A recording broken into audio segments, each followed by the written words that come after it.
रानू चिड़िया आज बहुत खुश थी। वो खुशी खुशी उड़ती हुई अपने बच्चों के लिए मीठा फल लेकर आ रही। आज मैं बहुत खुश हूँ। आज मेरे बच्चे 1 साल के हो गए हैं। आज मैं उन्हें बहुत बढ़िया सरप्राइज दूंगी। गुड़िया और कुकू झरने पर खेलने के लिए गए हुए थे। छोटे मिठू, अब मेरी बारी है, अब मैं झूला लूंगा। कुकू झूले के ऊपर बैठता है और छोटा मिठू झूला झूलाता है। गुड़िया तितलियों के साथ खेल रही थी। खेलने के बाद गुड़िया और कुकू अपने घर की तरफ निकलते हैं। वो दोनों एक साथ उड़ते उड़ते अपने घर तक पहुंच जाते हैं। वाओ! कुकू भैया, क्या ये हमारा घोंसला है? इतना सुंदर, तो हमारा मगर। सरप्राइज! आज मेरे बच्चों का जन्मदिन है। मम्मा, मम्मा। गुड़िया और कुकू अपनी मम्मा के गले लग जाते हैं। मम्मा, आप इस दुनिया की बेस्ट मम्मा है। रात हो जाती है। मम्मा, आसमान कितना सुंदर लग रहा है ना? कितने सारे तारे हैं आसमान पर। मम्मा, हमें कोई कहानी सुनाए ना। अच्छा, तो आज मैं आपको एक चिड़िया की कहानी सुनाती हूँ। एक चिड़िया थी, उसके 2 बच्चे थे जो बहुत शरारती थे। कभी इधर उड़ते फिरते तो कभी उधर। वो चिड़िया अपने बच्चों को देख देख कर जीती। वो चिड़िया अपने बच्चों से बहुत प्यार करती थी। मम्मा, उनका नाम क्या था? एक का नाम था कुकू और एक का नाम था गुड़िया। रानू चिड़िया हंसने लगती है। मम्मा, ये तो आपने हमारी ही कहानी बना दी। मम्मा, हम भी आपसे बहुत प्यार करते हैं। मम्मा, आप कभी भी हमसे दूर मत जाना। यूं ही रात गहरी हो जाती है और वो सब सो जाते हैं। अगले दिन एक खूबसूरत सुबह के साथ सूरज निकलता है। गुड़िया और कुकू यहाँ वहाँ उड़ने लगते हैं। गुड़िया, कुकू, यहाँ आओ। गुड़िया और कुकू अपने घोंसले में आ जाते हैं। जी मम्मा। गुड़िया और कुकू, आज मैं तुम दोनों को नदी पर लेकर जाऊंगी। सच मम्मा?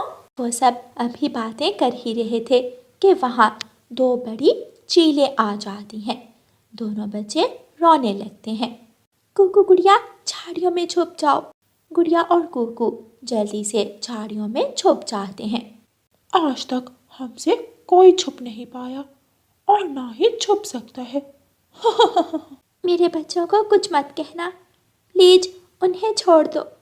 अगर अपने बच्चों को जिंदा देखना चाहती हो तो तुम्हें हमारे साथ चलना होगा। हम तुम्हें खाएंगे नहीं, बस जो हम कहें वो करना होगा तुम्हें। मैं चलूंगी, आप जो कहेंगी मैं करने को तैयार हूँ। बस मेरे बच्चों को कुछ मत कहना। बाप रे बाप! 2 बड़ी चीलें! रानू चिड़िया पागल हो गई है जो इनके साथ जाने को तैयार है। यूं ही दिन गुजरते गए। गुड़िया और कुकू अपनी मम्मा के बिना बहुत उदास रहते हैं। हमारे आने से पहले घर की सफाई कर लेना, वरना ये ना हो तुम्हें हम डिनर में खा लें। मैं सब कर दूंगी, आप बेफिक्र रहें। इतना कहकर चीलें वहाँ से चली जाती हैं।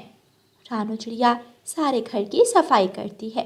कितनी गंदी है ये चीलें, हर वक्त गंदी बदबू आती है इनके घर से। ना जाने मैं यहाँ से कब आज़ाद होंगी। गुड़िया और कुकू, मेरे बच्चे कैसे रहते होंगे, कैसे होंगे वो। रानू चिड़िया की आंखों में आंसू आ जाते हैं। अब तो मेरे बच्चे बड़े हो गए होंगे, ना जाने मैं कभी उनसे मिल भी पाऊंगी या। रानू चिड़िया बहुत उदास थी। रानू चिड़िया पानी लेने के लिए नदी पर जाती है। रानू चिड़िया पानी भरती है और वापस मुड़ती है। कुकू भाई, मम्मा, वो देखो हमारी मम्मा। हाँ, वो तो हमारी मम्मा ही है।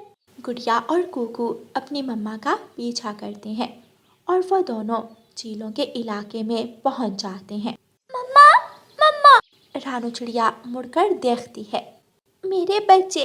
इससे पहले कि रानू चिड़िया अपने बच्चों को गले से लगा सके, वहाँ चीलें आ जाती हैं।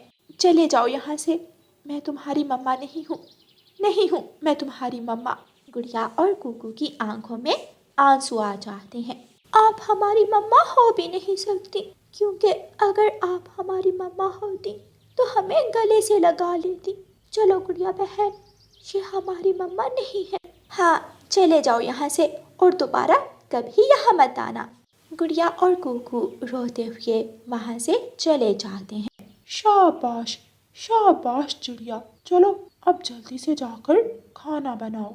रानू चिड़िया घर जाकर खाना बनाने लगती है। रानू चिड़िया की आंखों में आंसू थे। उसकी आंखों के सामने उसके मासूम बच्चों के रोते हुए चेहरे थे। मेरे बच्चों को मेरी ज़रूरत है। मुझे अपने बच्चों के पास जाना होगा, मुझे कुछ करना होगा। मम्मा, मम्मा बहुत बुरी है, बहुत बुरी है मम्मा। नहीं कुकू भाई, ज़रूर उनकी कोई मजबूरी होगी। हमारी मम्मा बुरी नहीं हो सकती। मम्मा हमारे पास ज़रूर आएगी, आप चुप हो जाओ। रानू चिड़िया चुपके से उन चीलों के खाने में जहर मिला देती है। चीलें वो खाना खाती हैं और वहीं मर जाती हैं। मेरे बच्चों, कुकू गुड़िया, मैं आ रही हूँ, मैं आ रही हूँ अपने बच्चों के पास। रानू चिड़िया तेजी से उड़ती हुई अपने बच्चों के पास आ जाती है और अपने बच्चों को गले से लगा लेती है। हम मेरे प्यारे बच्चे रहेंगे। फिर मम्मा चिड़िया अपने बच्चों के साथ खुशी खुशी जीवन गुजारती है। प्यारे दोस्तों, इस कहानी को लाइक, अपने दोस्तों के साथ शेयर और चैनल को सब्सक्राइब करना बिल्कुल मत भूलना। आपका धन्यवाद। रानू चिड़िया की ऐसी कहानियाँ सुनने के लिए YouTube सर्च बार में रानू चिड़िया की कहानी लिखें या फिर ये बटन दबाकर बोलकर कहें रानू चिड़िया की कहानी। नूरपुर जंगल में तेज बारिश हो रही थी। जंगल में सिर्फ बारिश और बादल गरजने की आवाज थी। सब पक्षी अपने अपने घरों में बैठे तूफानी बारिश को देख रहे थे। उसी जंगल में रानू चिड़िया का घर था जो नदी के पास था। ज्यादा बारिश होने की वजह से नदी में बाढ़ आ जाती है। रानू चिड़िया अपनी सास से कहती है, माँ जी आप ठीक है ना?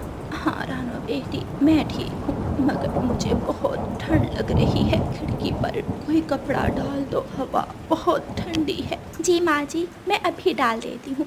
रानू चिड़िया अपने पति के देहांत के बाद अपनी सास और एक बेटे कुकू के साथ रहा करती थी। ऐ ऊपर वाले, मेरी मदद कर, क्या करूँ मैं? माँ जी की तबीयत भी बिगड़ने लगी है, कुछ और ना सही तो हमें एक मजबूत छत वाला घर ही दे देना जहाँ हम बिना खौफ के सो सके। मम्मा मुझे बहुत भूख लगी है, कुछ खाने के लिए दे देना। कुकू बेटा तुम दादों का ख्याल रखना, मैं अभी आती हूँ। कुकू अपनी दादों के साथ जाकर लेट जाता है और अपने घर की टपकती हुई छत को देखने लगता है। दादो अगर छत टूट गई तो? कुकू बेटा छत नहीं टूटेगी, और अगर टूट भी गई तो तुम जल्दी से उड़ जाना और किसी बड़े पेड़ के नीचे बैठ जाना, और अगर जमीन पर पानी हो तो तुम ऊंचे पेड़ पर बैठ जाना। दादो आप मेरे साथ नहीं जाएगी? मैं आपके बिना नहीं जाऊंगा। कुकू बेटा जब तक तुम्हारी माँ नहीं आती तुम ऐसा करो, बाल्टी उठाकर पानी को बाहर निकाल दो, मुझ में तो हिम्मत नहीं है। कुकू बाल्टी उठाता है और पानी भर भर कर बाहर निकालने लगता है। कुछ देर बाद कुकू अपनी दादों से कहता है, दादो मुझे बहुत ठंड लग रही है और भूख भी, मैं थक गया हूँ। अच्छा तुम बैठो, मैं करती हूँ। फिर कुकू की दादो पानी घर से बाहर निकालने लगती है। ठंड की वजह से कुकू की दादों की तबीयत बिगड़ती जा रही थी। रानू चिड़िया जंगल में मारे मारे फिर रही थी, मगर उसे कहीं भी कुछ खाने को नहीं मिलता। मुझे किसी के घर जाना चाहिए। रानू चिड़िया उड़ती है और कबूतर के घर जाती है। रानू चिड़िया दरवाजे पर दस्तक देती है। इस तेज तूफान में कौन हो सकता है बाहर? मेरी एक बात सुन ले, हमारा घर पहले ही कमजोर है, किसी को भी घर के अंदर लाने की जरूरत नहीं है, सुन लिया ना? अच्छा ठीक है। कबूतर दरवाज़ा खोलता है।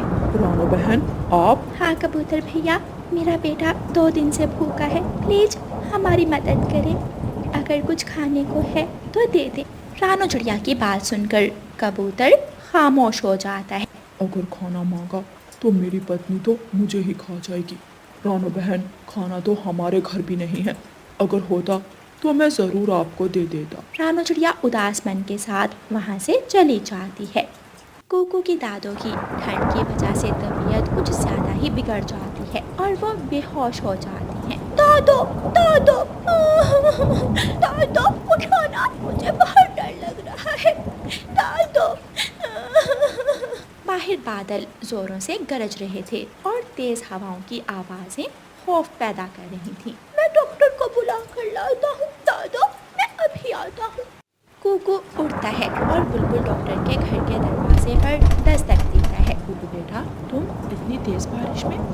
वो मेरी दादा आंखें नहीं खोल रही और ना ही मुझसे बात कर रही है। प्लीज आ मेरे साथ चल। बुलबुल डॉक्टर कुकू के साथ आती है। इनकी हालत तो बहुत ज़्यादा ख़राब है। कुकू बेटा, आपके घर की छत भी गिरने वाली है। आप दोनों मेरे साथ चलो, आपकी दादों का इलाज यहाँ नहीं हो सकता। तोते भैया, क्या आपके पास कुछ खाने को है? रानो बहन, एक ही अमरूद था जो हमने खा लिया, अब तो हमारे पास कुछ भी नहीं है।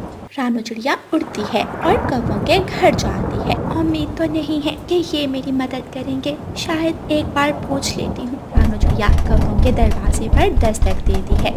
कालू जी, उठकर देखें बाहर कौन है। कोई काम खुद भी कर लिया करो, मैं नहीं जाऊंगा, जाओ खुद ही।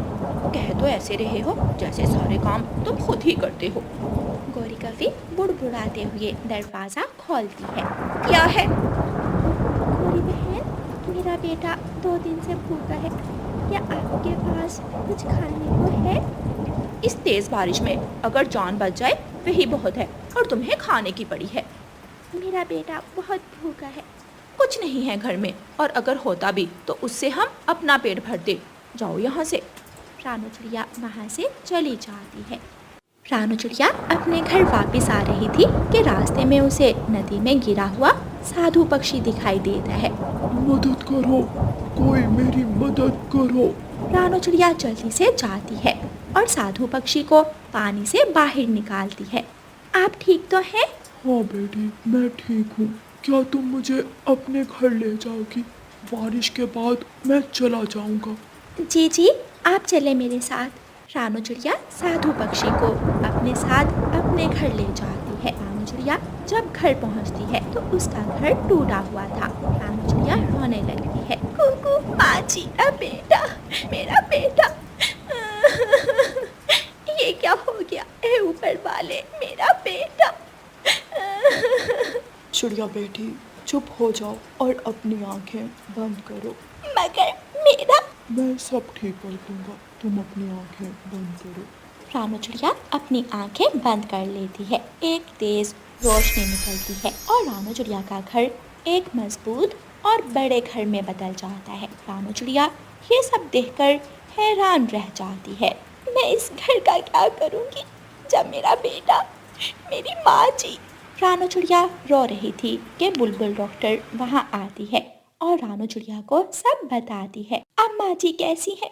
वो बिल्कुल ठीक है और मेरे घर में है। रानो चिड़िया बुलबुल डॉक्टर के साथ जाती है। बुलबुल बहन, मैं आपका ये एहसान कभी नहीं भूलूंगी। रानो चिड़िया, कुकू और माँ जी अपने घर वापस आ जाते हैं। बारिश अब रुक चुकी थी। मम्मा, क्या ये हमारा घर है? ये इतना सुंदर घर हमारा है? कुकू की नजर सामने फलों की टोकरी पर जाती है। वो जल्दी से भागता है और जाकर वो फल खाने लगता है। बहुत भूख लगी हुई थी मुझे। साधु पक्षी कहाँ के? रानो बेटी, शायद ऊपर वाले ने हमारी मदद के लिए ही साधु पक्षी को भेजा था। मम्मा, बुलबुल आंटी के घर भी कुछ खाने के लिए नहीं था, क्या मैं कुछ फल बुलबुल आंटी को दे आऊं? हाँ कुकू बेटा, मैं भी आपके साथ चलती हूँ। फिर रानो चिड़िया और कुकू फल लेकर बुलबुल डॉक्टर के घर की तरफ जाते हैं। प्यारे दोस्तों, इस कहानी को लाइक, अपने दोस्तों के साथ शेयर और चैनल को सब्सक्राइब करना बिल्कुल मत भूलना। आपका धन्यवाद।